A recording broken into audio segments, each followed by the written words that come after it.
सत्संयम पयपूर पवित्रित जगत्त्रयं शान्तिनाथं नमस्यामि विश्वविघ्नोपशान्तये। मोक्षमार्गस्य नेतारं भेत्तारं कर्मबुभृतां ज्ञातारं विश्वतत्त्वानां वन्दे तद्गुणलब्धये। अज्ञानतिमिरान्धानां ज्ञानाञ्जनशलाकया चक्षुरुन्मीलितं येन तस्मै श्रीगुरुवे नमः। तस्मै श्रीगुरुवे नमः। तस्मै श्रीगुरुवे नमः।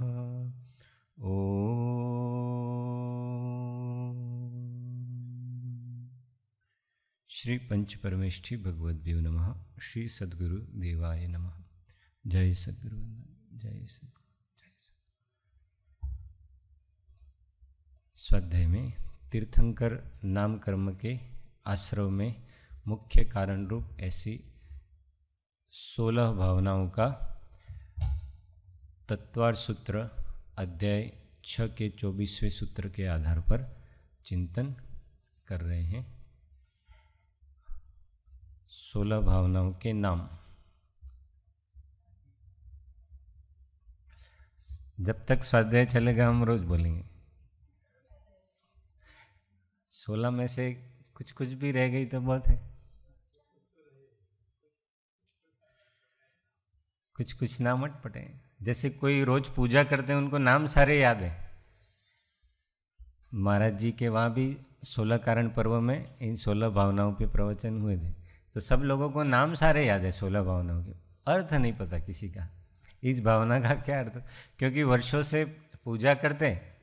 कई लोगों के रोज नियम होता है कि 10 लक्षण पूजा, 16 कारण पूजा, जिनवाणी पूजा और देवशास्त्र गुरु पूजा, ऐसी 5-6 पूजा रोज करते हैं पूरा साल भर, रोज करते हैं। हाँ, अपने तो यहाँ पे एक ही पूजा करते हैं, पर ज़्यादातर लोग 5-6 पूजा तो मिनिमम करते ही हैं। फिर पर्वों के दिनों में 8-10 पूजा, 10-12 पूजा करते हैं। हाँ, तो वो कर लेते हैं फटाफट। मासी करते हैं, कितनी पूजा करते हैं मासी रोज? 2। तो कई लोगों के नियम होता है, पर समझ पूर्वक करे तो उसका ज़्यादा लाभ होता है। तो याद तो होता है 10 लक्षण धर्म की पूजा में। अंग पूजा सबको याद होती है, पर अंग पूजा का अर्थ बहुत कठिन है, उसकी हिंदी कठिन है। इसीलिए 16 कारण की पूजा तो करते हैं। अपने यहाँ भी कब से कर रहे हैं? जब से साहिब जी ने पूजा पद्धति बनाई है तब से ये पूजा चालू है। तो कितने लोगों को नाम याद है और अर्थ पता है? इसका कारण क्या है? हाँ, हम कभी ये सोचते नहीं हैं कि हम जो बोल रहे हैं उसका अर्थ क्या है।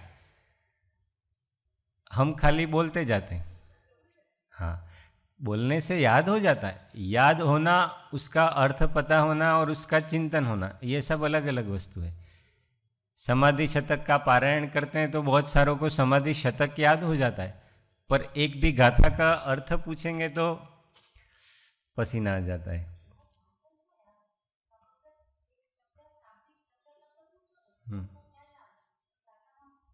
हाँ, અમુક ભાવભાષણ થઈ જાય, પણ જો ગાથાનો અમુક 2 કે 3 શબ્દોનો અર્થ ખબર ના હોય તો વિપરીત અર્થ ગ્રહણ થઈ જાય અમુક વાર, તો વિપરીત ભાવભાષણ થાય. આત્મસિદ્ધિની ઘણી ગાથાઓ છે, તો ઘણા બુદ્ધિજીવી પોતપોતાની માન્યતા પ્રમાણે અર્થ કરતા હોય છે. તો એ સત્પુરુષની વાણી, સત્પુરુષના હૃદયના અનુસાર એમણે શું વિચારીને અર્થ કર્યો હોય એવું વિચારવાની આપણે તકલીફ કોઈ દિવસ લીધી નથી. તો એમ જ પૂજા, ભક્તિ, ખાલી પૂજાનું નહીં, ભક્તિનું પણ આમાં આવી ગયું. દૈનિક ભક્તિમાં સાહેબજી કેટલી મહેનત કરીને પારાયણનું સંકલન કર્યું છે.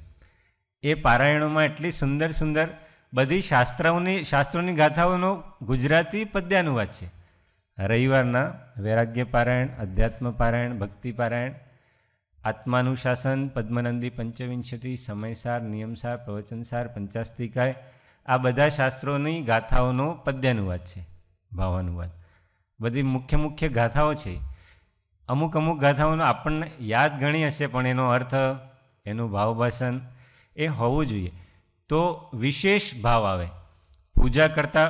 હવે આજ પછી 16 કારણ પૂજા કરીશું આપણે, તો એ જો અર્થ ખબર હોય તો વિશેષ ભાવ આવશે કે આ 16 કારણ ભાવનાનો આવો અર્થ થાય છે. એમ જ 10 લક્ષણની અંગપૂજાનો લાસ્ટ ટાઈમ 10 લક્ષણમાં અંગપૂજા આખી ભૈયાજી લીધી હતી, તો એ અર્થ ખ્યાલ હોય. આપણે સિદ્ધ પૂજા લીધી હતી, અર્થ ખ્યાલ હોય તો એ પૂજા કરવામાં વિશેષ ભાવ આવે. એમ ભક્તિ, પૂજા, એ બધા પાઠનો અર્થ પણ ખ્યાલ હોય. આપણે એક દિવસ આમાં અરહત ભક્તિનો વિષય આવશે. એમ પૂજા પીઠિકા જે છે, આપણે સંસ્કૃતમાં સ્વસ્તિ પહેલાં બધું બોલીએ છીએ ને કોક વાર, જેમ કે આજે લીધી હતી ચત્તારી મંગળ, આપણે બધાનો અર્થ લઈશું એક દિવસ સંસ્કૃતમાં.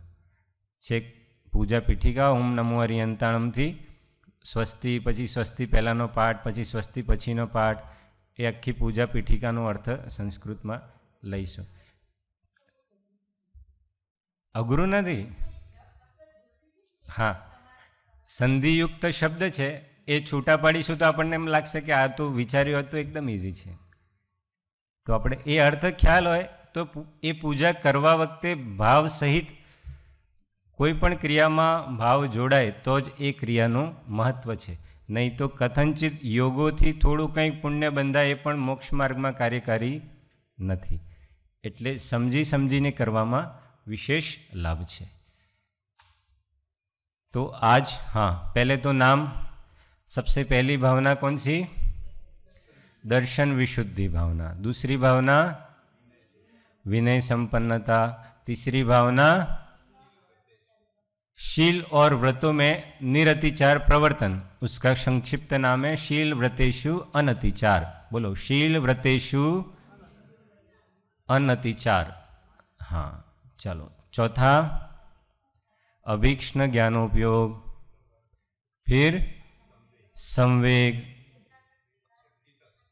शक्तितः त्याग, शक्तितः तप, साधु समाधि, वैयावृत्ति, अरहत भक्ति, आचार्य भक्ति, बहुश्रुत भक्ति, प्रवचन भक्ति, आवश्यक अपरिहाणी, आवश्यक अपरिहाणी. हाँ, फिर मार्ग प्रभावना और प्रवचन वत्सलत्व. बस ये 16 भावनाएं तीर्थंकर नाम कर्म के आश्रव में प्रमुख कारण हैं. एक और प्रश्न आया था तीर्थंकर नाम कर्म से रिलेटेड, जिनका प्रश्न था उनको व्यक्तिगत समाधान कर दिया है, पर वो प्रश्न योग्य है इसलिए अपन यहाँ भी लेते हैं. प्रश्न ऐसा था कि तीर्थंकर नाम कर्म का बंध स्त्रियां भी कर सकती हैं क्या? बताओ, कर सकती है कि नहीं? हाँ, उसका मुख्य कारण क्या है? सम्यक दृष्टि मनुष्य, जो चौथे गुण स्थान से तीर्थंकर नाम कर्म का बंध कौन कौन कर सकता है? तो चौथे गुण स्थान से लगा के 8वें गुण स्थान के 6ठे भाग पर्यंत तीर्थंकर नाम कर्म का बंध होता है. तो चौथे 5वें गुण स्थान में तो स्त्रियां भी आती हैं, तो क्या वो बंद कर सकती हैं? तो कर सकती हैं. तीनों वेद वाले, तीनों वेद कौन कौन से? स्त्रीवेद, पुरुष वेद, नपुंसक. तीनों वेद वाले तीर्थंकर नाम कर्म का बंध कर सकते हैं. नरक में होता है तो नरक में कौन सा बंध, नरक में कौन सा वेद है? और नरक में तो होता ही है, तीसरे नरक तक तीर्थंकर नाम कर्म का बंध वाला जाता ही है वहां तक, तो नपुंसक वाला कर ही सकता है. स्त्रियां भी कर सकती है, पर मनुष्य. देवांगना नहीं कर सकती, स्त्री है तो भी. क्यों नहीं कर सकती? आप नहीं ना, 5मा गुण स्थान की जरूर ज नहीं, चौथा गुण स्थान वाला करी सके. सोचो, इजी है. मनुष्य है, वहां स्त्री, पुरुष, नपुंसक कोई भी बंद कर सकता है ना. ये तो चालू कर दीधु ने, अहिया चालू कर दीधु. केम? देवांगना तीर्थंकરના પાદમૂળ સમવસરણમાં તો અસંખ્યાત દેવી દેવતા હોય. હા,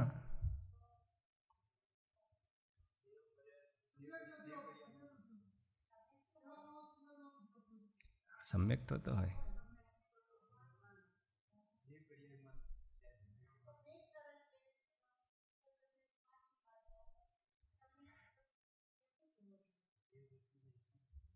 અહીંથી જો બંધ પ્રારંભ કરી દીધું હોય તો જે સમ્યક દ્રષ્ટિ જીવ હોય એ સ્ત્રી પર્યાયમાં ઉત્પન્ન ના થાય, એ દેવાંગના બને જ નહીં. અહીંથી બંધ પ્રારંભ કરી દીધો હોય તો એ નરકમાં ને દેવગતિ બે જ ગતિમાં જાય. નરક ગતિમાં જાય તો ત્યાં તો નપુંસક વેદ છે, દેવગતિમાં જાય તો નિયમથી દેવ જ બને, એ દેવાંગના નહીં બને. ત્યાં સંયમની કંઈ જરૂર નથી. હા, એ દેવાંગના સમવસરણમાં આવી હોય ને એ સમ્યક દ્રષ્ટિ હોય તો એ કદાચ તીર્થંકર પ્રકૃતિનો બંધ પ્રારંભ કરી શકે. તીર્થંકરના પાદમૂળમાં બંધ પ્રારંભ થાય ને, પણ એ પણ એટલા માટે નિષેધ થઈ જાય કેમ કે પ્રારંભ જે કરનાર છે એ મનુષ્ય જ કરી શકે, એટલે દેવદેવીઓ પ્રારંભ નહીં કરી શકે. એટલે અહીંથી સમ્યક એ પ્રારંભ કરે ને દેવગતિમાં જાય ને દેવાંગના બને એવું થાય નહીં, કેમ કે સમ્યક દ્રષ્ટિ જે મનુષ્ય છે એ સ્ત્રી પર્યાયમાં ના જાય, એટલે એ દેવાંગના બને નહીં, એ નિયમથી દેવ જ બનશે ને પછી ત્યાં તીર્થંકર બંધ ચાલુ જ રહેશે. એની ઉત્કૃષ્ટ સ્થિતિ આપણે કાલે બતાવી હતી. તમે કહો છો ને સાગરો પર્યંત આયુષ્ય હોય, પણ સરવાર સિદ્ધિમાં જાય 33 સાગર સુધી પણ બંધ થાય તીર્થંકર નામકરણમાં, એટલે સ્થિતિનો કોઈ વાંધો નથી. હા, થાય જ ને. આપણે કાલે 2 દિવસથી એ જ ચર્ચા કરીએ છીએ.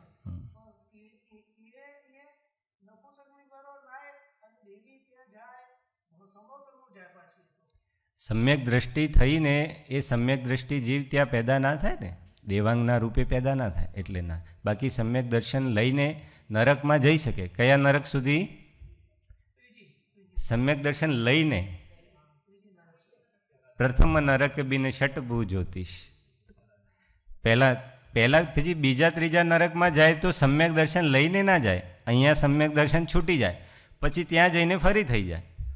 સમ્યક દર્શન લઈને બીજા ત્રીજા સુધી નહીં જાય, સમ્યક દર્શન લઈને તો પહેલા નરક સુધી જ જવાય. એવા ઘણા જીવોનું ઉદાહરણ છે. ચાલો, હા, આપણે એ પ્રશ્નનો કોઈનો પ્રશ્ન હોય તો આપણે ચર્ચા પૂરી થઈ જાય એના પછી પૂછી લેવાનું, કાં તો અહીંયા કાં તો વ્યક્તિગત. પછી યોગ્ય લાગશે તો અહીંયા પણ સમાધાન કરીશું અને પછી વ્યક્તિગત પણ. ચલો, આજની ભાવના કઈ છે? ત્રીજી ભાવના, શીલ વ્રતેષુ અનતિચાર. શીલ વ્રતેષુ અનતિચાર. 3 શબ્દ છે, શીલ, વ્રત અને અનતિચાર. અનતિચાર એટલે અતિચાર વગર, નિરતિચાર, અતિચાર રહિત શીલનું અને વ્રતોનું પાલન કરવું. ચાલો, પહેલું વ્રત. વ્રત શબ્દનો શું અર્થ થાય છે? નિયમ. હજુ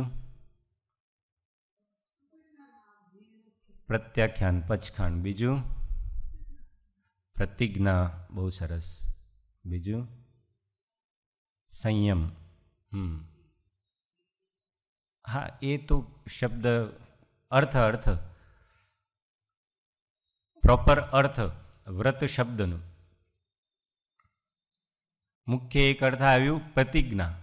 વ્રતનું શાબ્દિક અર્થ શું? પ્રતિજ્ઞા. તો આત્માના પરિણામ છે વ્રત, એટલે કંઈ બાહ્ય ક્રિયા માત્ર પ્રવૃત્તિ નથી.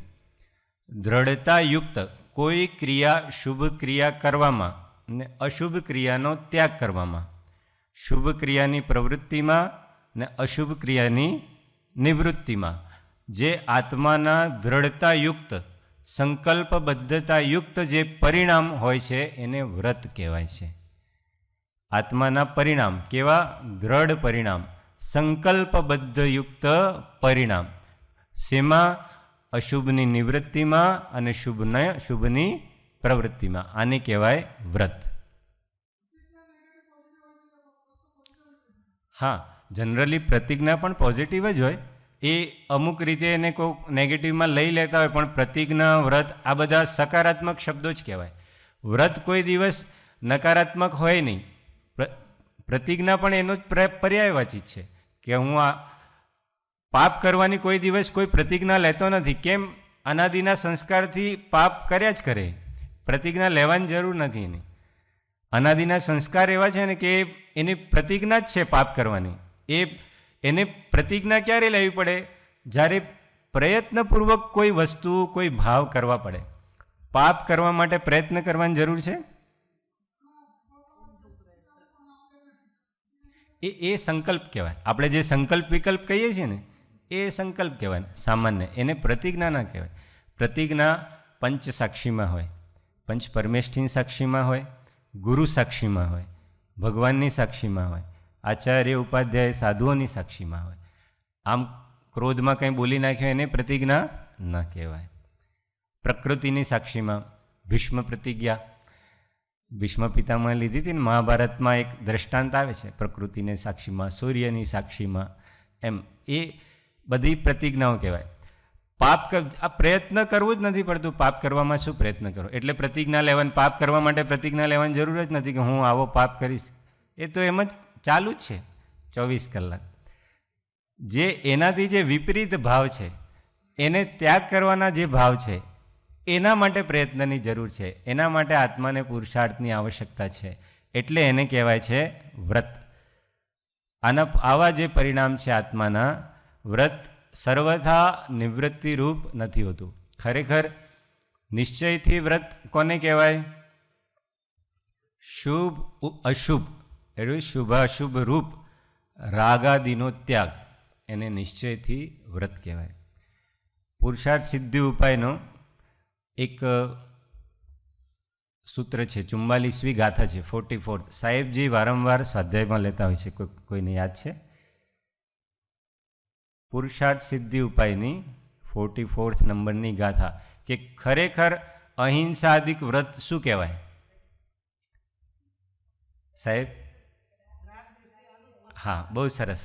ગાથાનો અર્થ કે અપ્રાદુર્ભાવ ખલુ રાગાદીનામ ભવત્ય હિંસેતિ તેષામેવ ઉત્પત્તિર હિંસેતિ જિનાગમસ્ય સંક્ષેપ. અમૃતચંદ્ર સ્વામી પુરુષાર્થ સિદ્ધિ ઉપાયમાં 44મી ગાથામાં કહ્યું છે કે રાગાદી ભાવોની ઉત્પત્તિ જ ન થવી એને જ ખરેખર અહિંસા કહેવાય છે. અહિંસા આદિક વ્રત કોને કહેવાય? રાગાદિક ભાવોની, રાગાદિકમાં રાગ, દ્વેષ, કામ, ક્રોધ આ બધા ભાવ લઈ લેવા, કે આ ભાવોની ખરેખર ઉત્પત્તિ ન જ થવી એ અહિંસાદિક વ્રત છે. ને જ્યાં ઉત્પત્તિ થાય છે ત્યાં જ હિંસાદિક. આપણે કોઈને મારીએ એ જ હિંસા નથી. અંદરથી એવો દ્વેષ ભાવ આવી ગયો કે આને મારવો જોઈએ, ત્યાં જ થઈ ગઈ હિંસા. તમે એને મારો કે નહીં મારો, યોગમાં આવી જાય એટલે તો એ કશાય તીવ્ર થઈ ગયા, પણ મનમાં એ સંકલ્પ ઉત્પન્ન જ થઈ ગયો, ત્યાં જ એ આત્માનો ઘાત તો ત્યાં જ થઈ જાય છે. એટલે રાગાદિનું ઉત્પન્ન ના થવું નિશ્ચયથી એ જ અહિંસા અધિક વ્રત કહેવાય છે. મુખ્ય રૂપે વ્રત કેટલા? શાવકના ગણીએ તો 12 ને મુનિના ગણીએ તો 5. મુખ્ય રૂપે 5 વ્રત.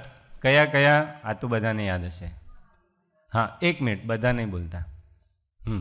ભાઈઓમાં કોને કોને ખ્યાલ છે? રમેશભાઈ, 5 વ્રત, મહાવ્રત, અણુવ્રત એવું કહેવાય ને, ખ્યાલ છે કયા કયા છે?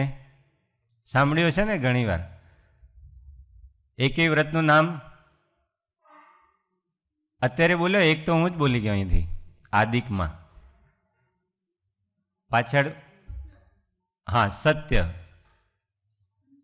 અહિંસા, અચૌર્ય, બ્રહ્મચર્ય, પરિગ્રહ વ્રત ના કહેવાય, અપરિગ્રહ. પરિગ્રહ પાપ છે, અપરિગ્રહ. આ મુખ્ય રૂપે 5 વ્રત પ્રસિદ્ધ છે. આને 5 મહાવ્રત કહેવાય. ને 5 અણુવ્રતમાં આની જ આગળ અણુવ્રત નામ લાગી જાય. ચોથા અને 5મામાં વિશેષતા છે. શું વિશેષતા છે? બ્રહ્મચર્ય, મહાવ્રત ને અણુવ્રતમાં શું કહેવાય?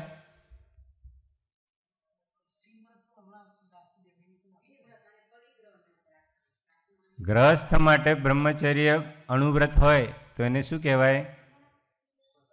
સ્વદારા સંતોષ વ્રત. શું કહેવાય? સ્વદારા સંતોષ વ્રત, કાં તો બ્રહ્મચર્ય અણુવ્રત એવું પણ કહેવાય, પણ મુખ્ય નામ એનું છે સ્વદારા સંતોષ વ્રત. અને જે 5મો વ્રત છે અપરિગ્રહ મહાવ્રત, એ ગ્રહસ્થો માટે હોય ત્યારે શું કહેવાય? પરિગ્રહ પરિમાણ વ્રત, કેમ કે ગ્રહસ્થને સર્વતા પરિગ્રહનો ત્યાગ હોતો નથી. એટલે જે પરિગ્રહ એની પાસે છે, જે ભેગું કર્યું છે એનું શું કરવાનું? પરિમાણ કરવાનું, ને જે એક્સ્ટ્રા છે એને કાઢી નાખવાનું.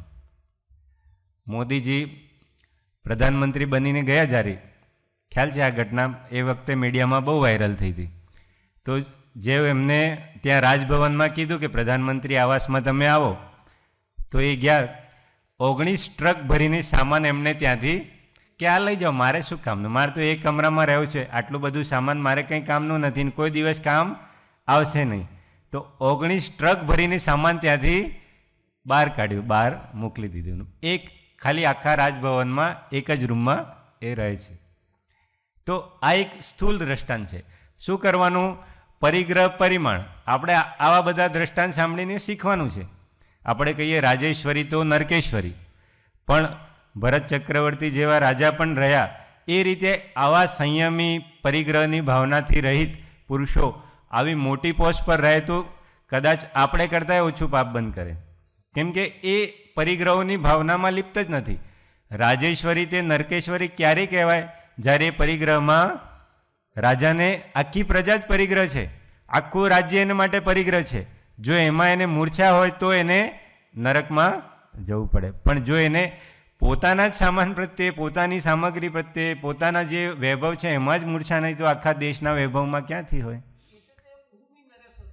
હા, એટલે આપણે આ શીખવાનું. પરિગ્રહની ભાવનાથી નિવૃત્ત જે વસ્તુઓ આપણા ઘરમાં જ આપણે ક્યારેય ઉપયોગ નથી કરતા, પણ રાખી એટલા માટે મૂકી છે કે કોઈક દિવસ કામ લાગશે, તો એ એમાં મૂર્છા પડી છે. હવે કોઈક દિવસ કામ લાગશે તો ગમે ત્યાંથી મળી જશે, એમાં ક્યાં વાંધો છે? આખા આશ્રમમાં આપણે જેવા કેટલા બીજા બધા હશે જેમને આવી રાખી હશે કે કોઈક દિવસ એમની પાસેથી મળી જશે, પણ આપણે તો ત્યાગ કરવું. જે વસ્તુઓ કામની ના હોય એ વસ્તુઓનું પરિગ્રહનું પરિમાણ કરવું, આ પરિગ્રહ પરિમાણ વ્રત કહેવાય. તો આપણે વ્રતોના વિશે સામાન્ય રૂપે ચાલો, અહિંસા અણુવ્રત બધાને ખબર છે, પણ કોઈ પ્રશ્ન પૂછતું નથી એટલે હું પૂછી લઉં. અહિંસા અણુવ્રત એટલે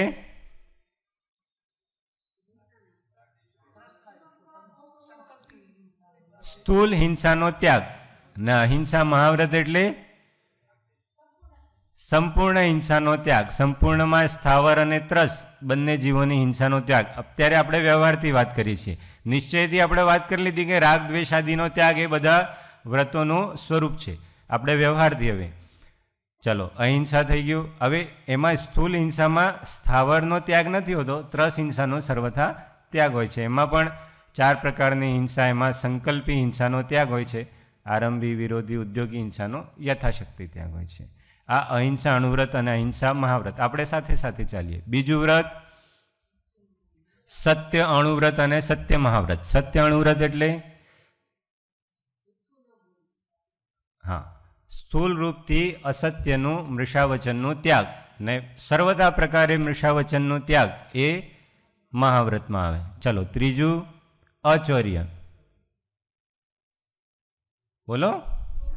હા, સ્થૂલ ચોરીનો ત્યાગ. અને મહાવ્રતમાં ખાલી ચોરીનો નહીં, કોઈ વગર આપેલી કોઈ 3 માત્ર પણ વસ્તુ લેવી નહીં, વગર પરમિશન કોઈને વસ્તિકામાં પણ રહેવું નહીં. થોડું મહાવ્રતનું સ્વરૂપ થોડું ઊંચું પ્રકારનું છે. એ આપણે ઘણીવાર અહીંયા ભૈયાજીને બધા લીધું છે સમ્યક ચારિત્રના વિષયમાં. મહાવ્રતના સ્વરૂપમાં મુનિનું સ્વરૂપ ઘણા ઊંચા પ્રકારના એ બધા વ્રત હોય છે. અચૌર્ય અણદીધી વસ્તુ લેવી નહીં એવું સામાન્ય, પણ એમને તો તૃણ માત્ર પણ યાચવું પણ નહીં એવું મહાવ્રતનું સ્વરૂપ છે, અગમ અગોચર. ચાલો, ચોથું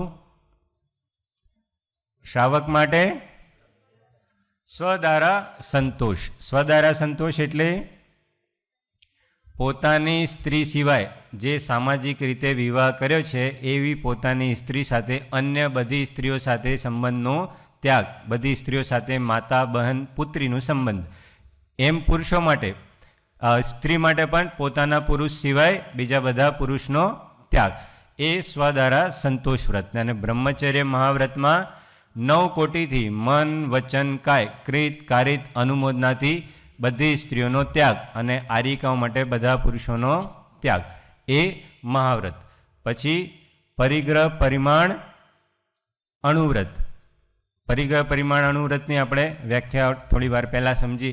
અને અપરિગ્રહ મહાવ્રત એટલે બધાય પરિગ્રહમાં મૂર્છા ભાવનો ત્યાગ. ઇવન પોતાના પાસે રાખેલા સંયમના ઉપકરણ શાસ્ત્ર, પીછી, કમંડલ, માળા, પેન, પેન્સિલ, પુસ્તક, એમાં પણ મૂર્છા ભાવનો ત્યાગ, કે આ મારું છે એવા ભાવનો ત્યાગ, એ અપરિગ્રહ મહાવ્રત. તો આ પ્રકારે વ્રતનું સ્વરૂપ સંક્ષેપમાં. હવે શીલ. શીલનો શું અર્થ થાય છે? એક અર્થ ચારિત્ર, બીજું આચરણ. એ ચારિત્ર આચરણ એક જ વસ્તુ છે. સદવ્યવહાર, બ્રહ્મચર્ય. એક અર્થ થાય છે શીલનું બ્રह्मचर्य. कुशीलનું सेवन नहीं करવું, कुशील का सेवन नहीं करना, अर्थात क्या, अब्रह्म का सेवन नहीं करना. तो शील का एक प्रसिद्ध अर्थ है ब्रह्मचर्य, एक प्रसिद्ध अर्थ है चारित्र. यहाँ शील का अलग अलग अर्थ है. मुख्य रूप से यहाँ पे इस भावना में शील का अर्थ है कि जो व्रतों की रक्षा के लिए जो त्याग आदि किया जाता है या पालन किया जाता है, उसको शील कहते हैं.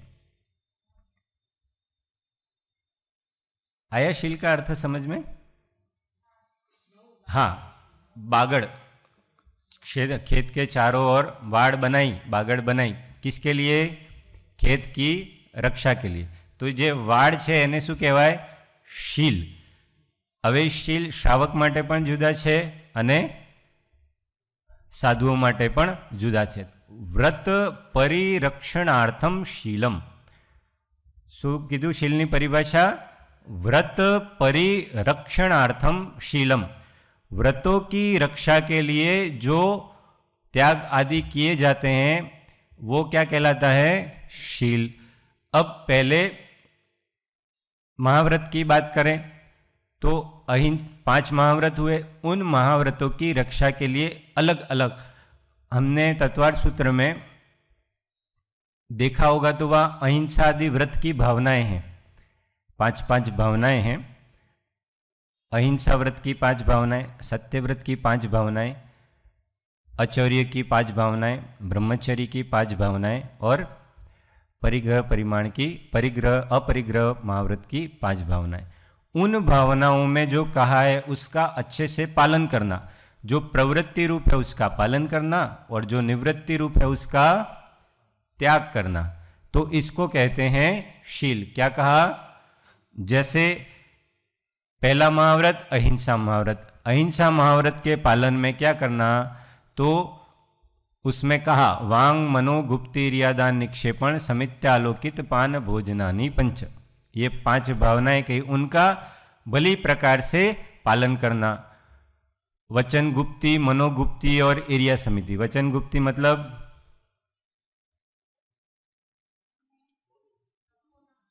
बोलवो नहीं, ए वचन गुप्ति. बोलवो नहीं. संयमपूर्वक बोलवो ए भाषा समिति. गुप्ति एटले तो बोलवानुं बंद. खाली बहारथी बाह्य जल्प ने अंतर्जल्प मनमांय नहीं बोलवो, एनुं नाम गुप्ति.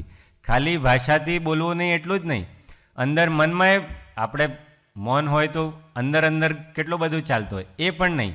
बाह्य जल्प अंतर्जल्प बन्ने बंद, दोनों को बंद. वो मनोगुप्त वचन गुप्ति. और मनोगुप्ति मतलब संकल्प विकल्प का त्याग.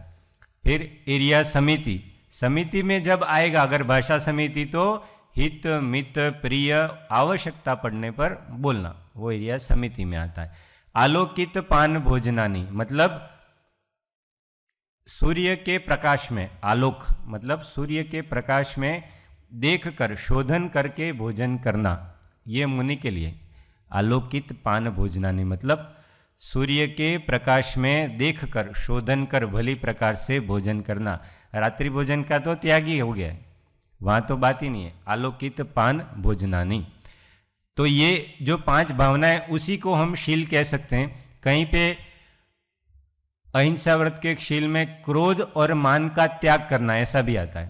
वो अहिंसा व्रत का शील है, क्योंकि निश्चय से व्रत वो है, क्रोध का त्याग करो और मान का त्याग करो, तो ये क्रोधादिक का त्याग शील कहलाता है।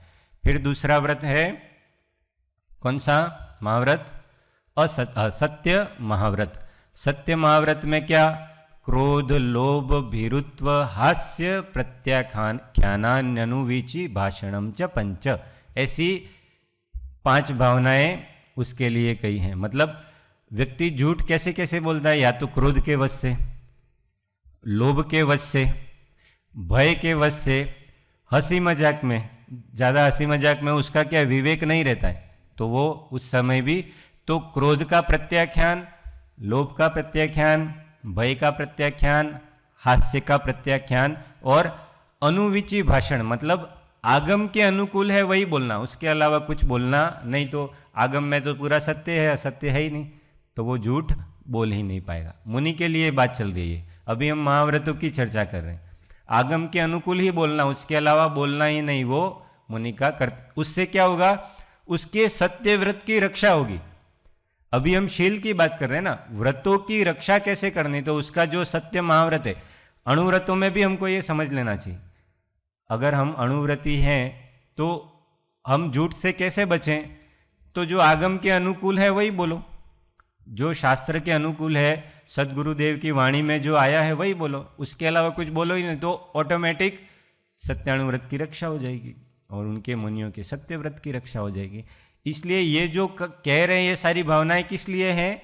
व्रतों की रक्षा के लिए। ये सब तत्वार्थ सूत्र में, ये जो सूत्र हम बोल रहे हैं वो सब तत्वार्थ सूत्र के सूत्र हैं। अहिंसा व्रत की भावनाएं, सत्य व्रत की भावनाएं, फिर अचौर्य व्रत की 5 भावनाएं, शून्यागार, विमोचितावास, परोपरोधाकरण, भेक्ष शुद्धि, सधर्म विसंवाद। अभी इन सबको याद रखने की जरूरत नहीं है, केवल हम इसको समझ लेते हैं कि ये होता क्या क्या है। महाव्रतों की भावनाएं हैं और उनके लिए शील का काम करती हैं।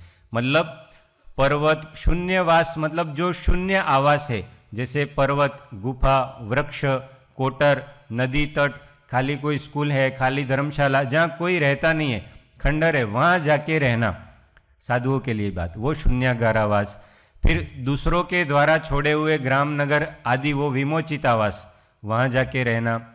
फिर भेक्ष शुद्धि, 46 अंतराय होते हैं ना साधुओं के, उन अंतरायों को टाल करके भोजन करना, वो भेक्ष शुद्धि कहलाता है। और सहधर्मियों के साथ अच्छे से वार्तालाप करना, वो सधर्मा विसंवाद कहलाता है। ये मेरा, ये तेरा, ऐसा सहधर्मियों के साथ तू मैं या मेरा तेरा करके बातचीत नहीं करना, वो सधर्मा विसंवाद। तो इस प्रकार ये अचौर्य व्रत की 5 भावनाएं हुई। फिर ब्रह्मचर्य की 5 भावनाएं, ये अणुव्रतों में भी काम आएगी। क्या? जिसके ब्रह्मचर्य का व्रत है, कौन सी? स्त्री राग कथा श्रवण, तन मनोहरांग निरीक्षण, पूर्व रतानुस्मरण, वृषेष्ठ रस, स्वशरीर संस्कार त्यागा पंच। तो इसमें क्या?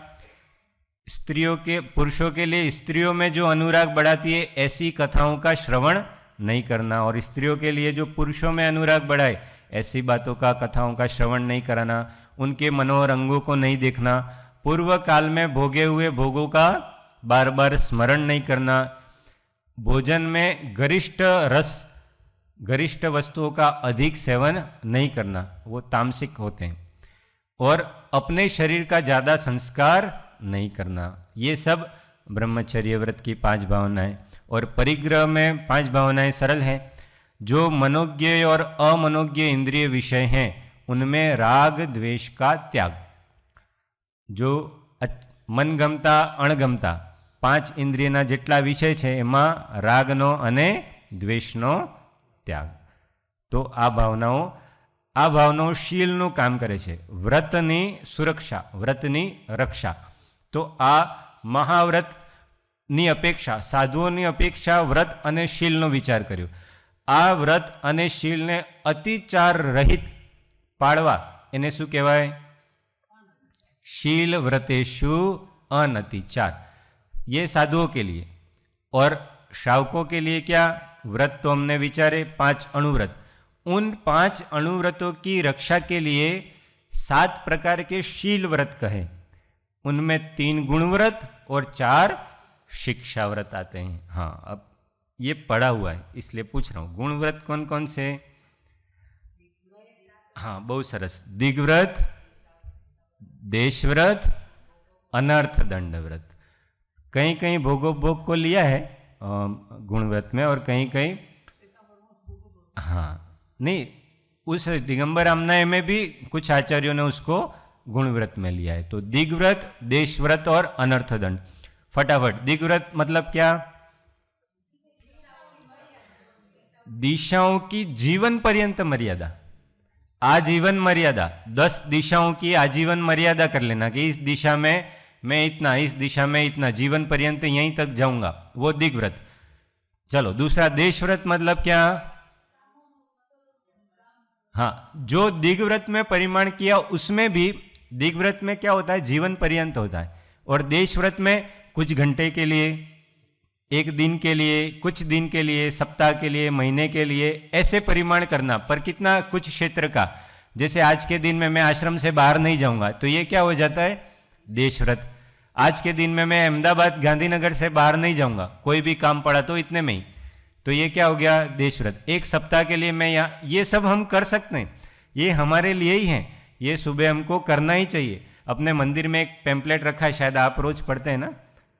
हाँ, जनक दीदी हैं, जनक दीदी, ये रोज संकल्प अपने को सुबह करना चाहिए कि आज के दिन में कोई मेडिकल इमरजेंसी के सिवाय मेरा आश्रम से बाहर जाने का, हमको पता है कि जाना ही नहीं है तो फिर व्रत ले लो, उससे अच्छा। बहुत निर्जरा होती है।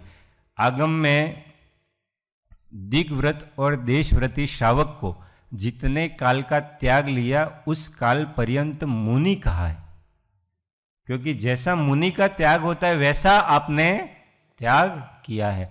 इसलिए हमको ये त्याग तो रोज का रोज, हमको पता है कि ज़्यादा से ज़्यादा हम अहमदाबाद गांधीनगर से बाहर अगर कुछ काम पड़ा तो भी यहीं जाएंगे, इसके बाहर जाने वाले नहीं है। तो सुबह मंदिर में आओ, वहीं भगवान के सामने त्याग कर लो कि आज के दिन में या 24 घंटे में या रात के इतने बजे तक मेरा यहाँ, इसी को देशव्रत कहा जाता है। कुछ क्षेत्र के लिए, कुछ समय के लिए मर्यादा करना। चलो तीसरा, अनर्थ दंड। हाँ, अर्थ बताओ, अनर्थ दंड का मतलब क्या? अनर्थ का क्या मतलब? अनर्थ, बिना प्रयोजन का, प्रयोजन रहित, कोई प्रयोजन नहीं है। दंड मतलब मन वचय काय के योगों की प्रवृत्ति। तो व्यर्थ, प्रयोजन रहित, प्रयोजन है ही नहीं, ऐसी मन वचन काय के योगों की प्रवृत्ति नहीं करना, वह क्या है? अनर्थ दंड। उसके फिर पापोपदेश, हिंसादान आदि बहुत सारे भेद कहें, अपध्यान वगैरह, तो वो समझ लेना। चलो, ये हो गए 3 गुण व्रत। चलो 4 शिक्षा व्रत। पहला कौन सा? सामयिक। सामयिक शिक्षा व्रत। सामयिक मतलब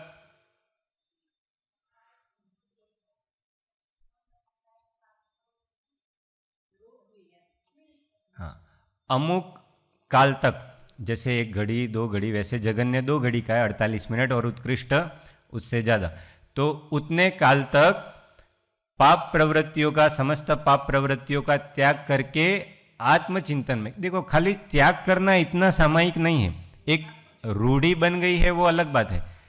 सामयिक का अर्थ अलग है। पाप प्रवृत्तियों का त्याग करके तत्व चिंतन करना उसको सामयिक का है, आत्मचिंतन करना उसको सामयिक का है।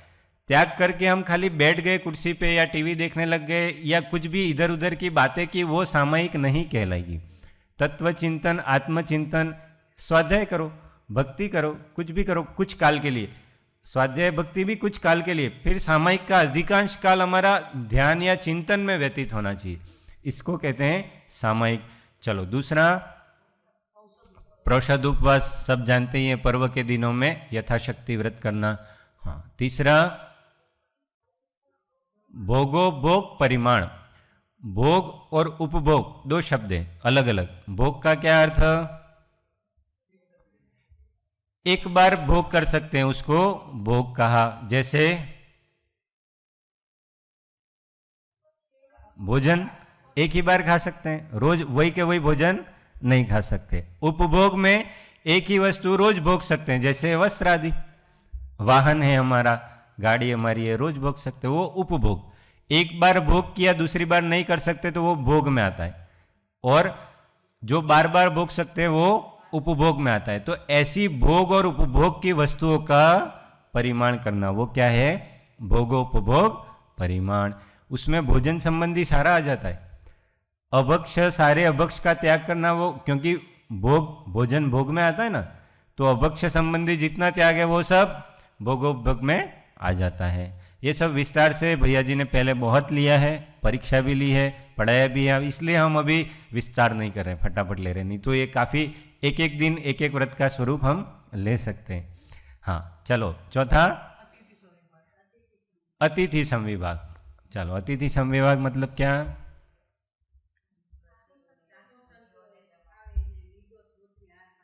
हाँ, साधुओं के लिए निर्दोष केवल आहार नहीं, आहार, औषधि, उपकरण, वस्तिका, इन सब की व्यवस्था करना।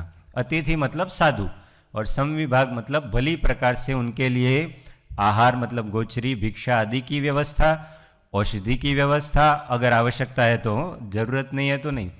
उपकरण, उनके ज्ञान संयम के उपकरण, जैसे पुस्तक हो गए, शास्त्र, पेन, पेंसिल, पिच्छी, कमंडल, जो भी उनके लिए उनके संयम में, ज्ञान में बढ़ाने वाले उनकी जो जो वस्तु हैं, उन सबको उपकरण कहते हैं, तो उसको देना।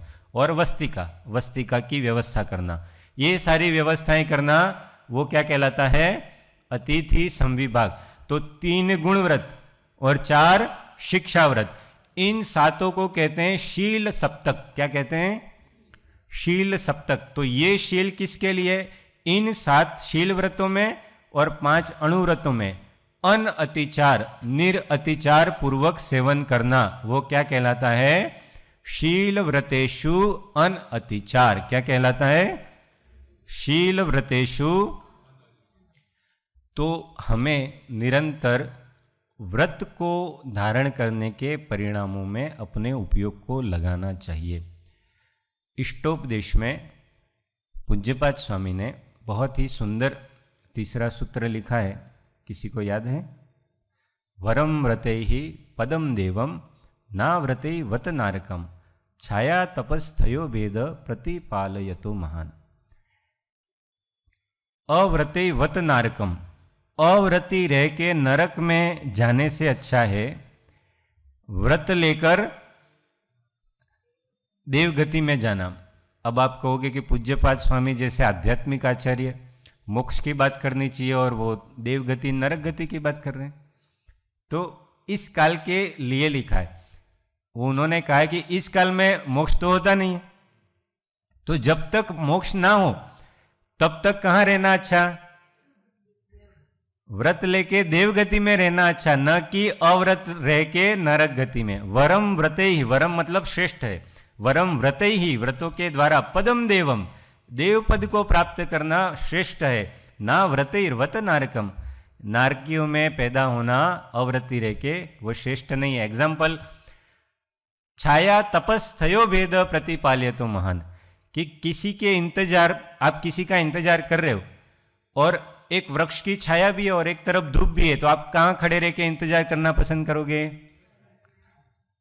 छाया में खड़े रह के। तो बस ऐसा ही, जब तक मोक्ष नहीं होता तब तक इंतजार कहां करो? देवगति रूप छाया में। ऐसा पूज्यपाद स्वामी ने इष्टोपदेश में कहा है, और उनकी आज्ञा को मानकर हमें कुछ न कुछ नियम व्रत लेना ही चाहिए। ये आत्मा के विशुद्ध परिणामों को दर्शाता है। वरम व्रते पदम देवम ना व्रते व्रत नारकम। और जिनके अशुभ आयु का बंध हो गया, नरकायु का, उनको कभी व्रत नियम लेने के भाव नहीं होते हैं। होते हैं क्या? हम सैनिक राजा की बार बार बात तो करते हैं कि कुछ नहीं था, कोई त्याग नहीं, कुछ नहीं, कोई नियम नहीं, कुछ नहीं, फिर भी तीर्थंकर बनेंगे। पर हम कभी ये सोचते हैं कि वे नरक में क्यों गए? वे कभी, ये तो हम बहुत बात करते हैं कि कोई व्रत नियम था ही नहीं, पर ये कभी सोचा है कि क्यों नहीं ले पाए? वो महावीर स्वामी की शरण में रहते हुए भी क्यों नहीं ले पाए? इतने सारे गणधर, इतने सारे मुनि, कितने 500 केवल ज्ञानी ने, कितने मुनि ने, उनके समूह शरण में कितना भंडार था, कितने लोग थे संयमी जीव, फिर भी उनको भाव क्यों नहीं हुए? नरक आयु का पहले बंद हो गया था। यही पूज्यपाद स्वामी कहते हैं, वरम व्रते पदम देवम। इस काल में मोक्ष नहीं होता, कम से कम मोक्ष का इंतजार तो अच्छी जगह रह के करे, नरक में रह के क्या मतलब है उसका इंतजार करने का। तो हम उसके दृष्टांत महापुरुषों के जीवन से छल ग्रहण तो बहुत कर लेते हैं। हम हमारी साहेब जी घણી વાર સ્વાધ્યાય પોતાની જાતને મોટા મહાપુરુષો પૌરાણિક પુરુષો સાથે સરખાવી नहीं। हम कुछ कर नहीं सकते तो हम भरत चक्रवर्ती का उदाहरण देते हैं, श्रेणिक राजा का उदाहरण देते, बहुत सारे उदाहरण हमको लेना नहीं है इसलिए हम ये सब उदाहरण। पर उनका जीवन कैसा था, उनके जीवन का अंश मात्र सज्जनता, वो मुमुक्षुता, वो परम विनय, वो हमारे जीवन में है। हम उनके गुणों से तुलना कर पा रहे हैं क्या? उन्होंने जो नहीं किया वो हम देख रहे हैं, पर जो उन्होंने किया उसका अंश मात्र भी इस आत्मा में प्रकट हो जाए तो तद्भव मोक्षगामी वाली अवस्था हमारी बन सकती है। इसलिए महापुरुषों के जीवन से छल ग्रहण नहीं करना। सिद्धांत सिद्धांत है, वहां तक ठीक है। हम कुछ नहीं कर पा रहे हैं वो हमारी कायरता है। हाँ, राजमार्ग वो हमारी कायरता को किसी का आधार नहीं बनाना, और खासकर महापुरुषों का आधार नहीं बना। सामान्य मनोरथ में कृपालुदेव ने भी व्रतों की भावना की। क्या लिखा? तीसरी लाइन,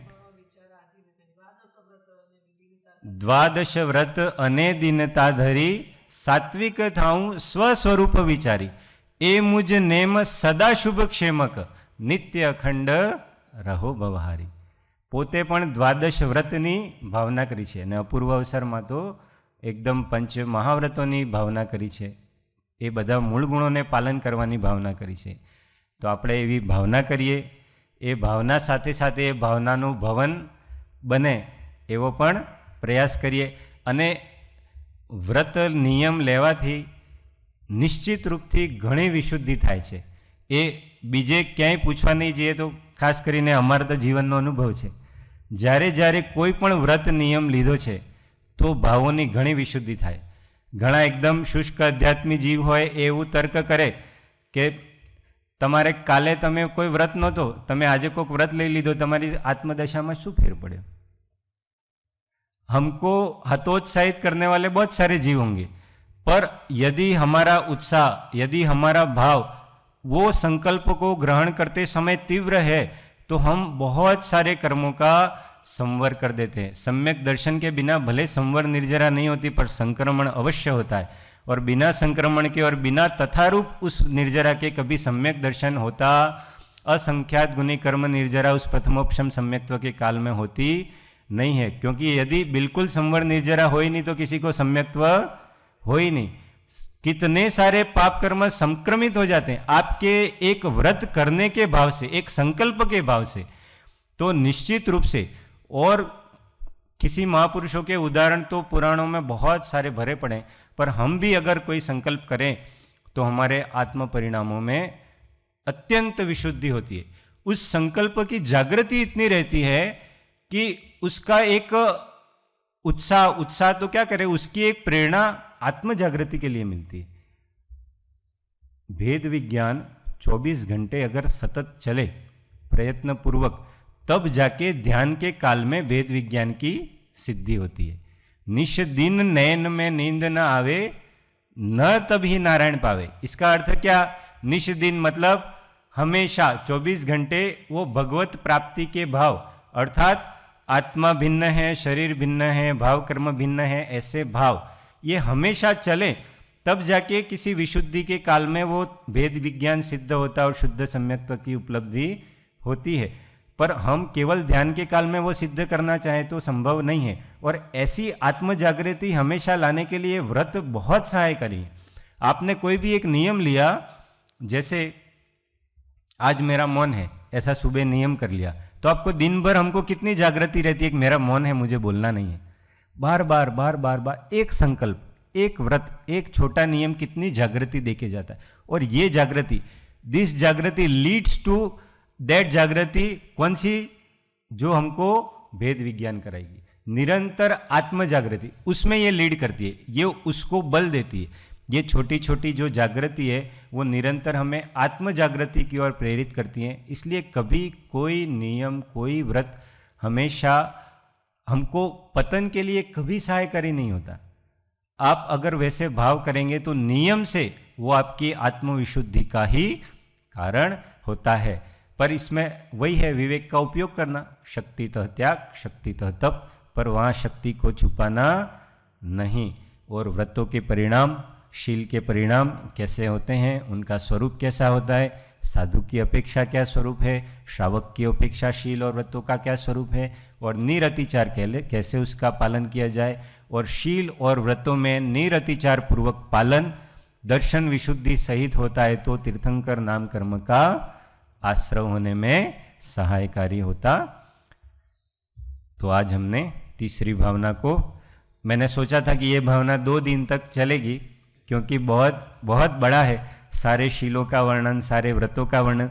हमने अतिचारों का वर्णन नहीं किया आज, तो वो अतिचारों का वर्णन रह गया।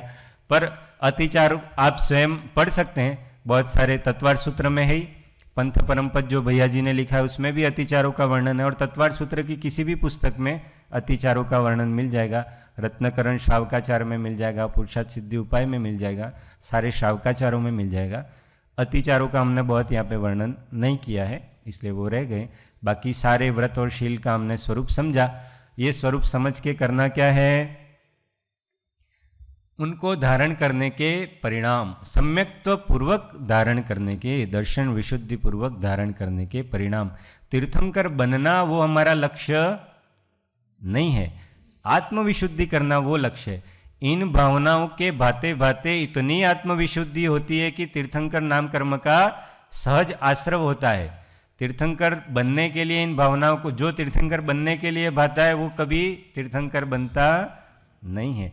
आत्मविशुद्धि, तीर्थंकर नाम कर्म इज अ बाय प्रोडक्ट, वो तो बाय प्रोडक्ट है केमिकल रिएक्शन का, मुख्य उसका फल क्या है, आत्मविशुद्धि। तो आत्मविशुद्धि के अर्थ इन भावनाओं का स्वरूप समझ के इन भावनाओं को भाना चाहिए।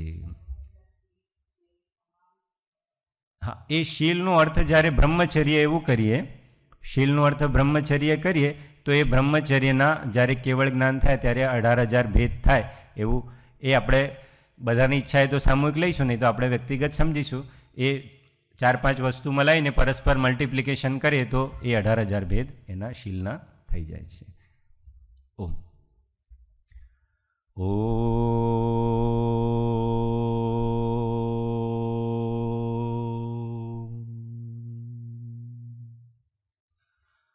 बुद्धि समाधि परिणाम शुद्धि स्वात्मोपलब्धि शिव सौख्य सिद्धि चिंतामणि चिंतित वास्तु दाने त्वां वंदमानस्य ममास्तु देवी, त्वां वंदमानस्य ममास्तु देवी। 9 વાર નમસ્કાર।